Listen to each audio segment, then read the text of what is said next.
But the hour I spent yesterday with 3 vaccine-injured people are the worst, most horrific stories I have heard in this place as a federal member for all of this time. Severe injuries caused by COVID-19 vaccines and excess deaths in Australia, especially in younger people, should be front-page news. Criminal behaviour to be giving an experimental gene-altering drug to people who have nothing to fear from the virus.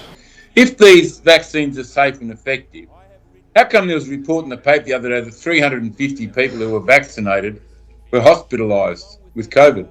Government must be transparent. Government must be afraid of the people rather than people being afraid of the government. I just don't understand why there is no help, and nobody wants to take responsibility for it, and that's the hardest thing. I want to know what's going on from a pathological perspective, but there's no proper autopsies being done. People are just dying, and we don't know why. For Australia, the total population, your excess mortality was actually down in 2020, about 2%. Then it went up to about 4% in 2021, and then up to 14% in 2022. It's hovering around 10 now. But, I believe it's the vaccines. How the COVID deaths were talked about on our daily reports mean one person dies, 2 person dies, whatever. This was making headline news. And now we have this unexplained excess death rate that hasn't been fully investigated. Watershed moment for me was hearing Greg Hunt, the former health minister, say that this was the world's largest trial. I had serious concerns about the safety and the efficacy, and I had really serious concerns about the ethical transgressions that I think the medical profession gave permission to. We found the spike protein, which every single vaccine maker or designer chose to use as the vaccine. We showed that 80% of that spike protein had homologies to human epitopes, and therefore it was guaranteed to cause horrendous side effects if you used this. So if you look in history, that's what happens. I mean, the persecution of the Jews in World War II was often justified using this notion of, we have to cleanse, we have to get rid of the dirty, we have to, there's the unwashed and then clean. Nearly 50% of the nurses on my ward didn't want to get vaccinated. There were people who had really genuine concerns about the safety of the vaccines.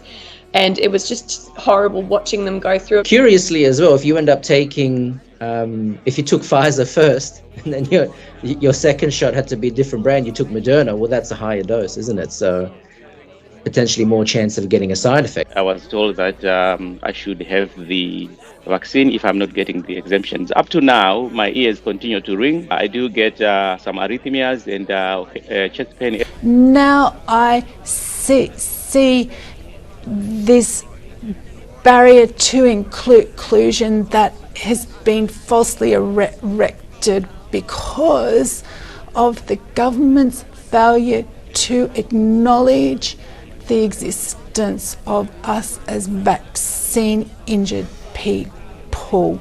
Everyone says, there's always a risk taking a vaccine. The fact that you consider that my child is an acceptable casualty in this mandated campaign, all these people, all these humans, people, not statistics, people, and my beautiful girl, we're not acceptable risks. The claim process just compounds the suffering that the illness alone provides for me. Pfizer took my health, my life, my home, my savings, my future.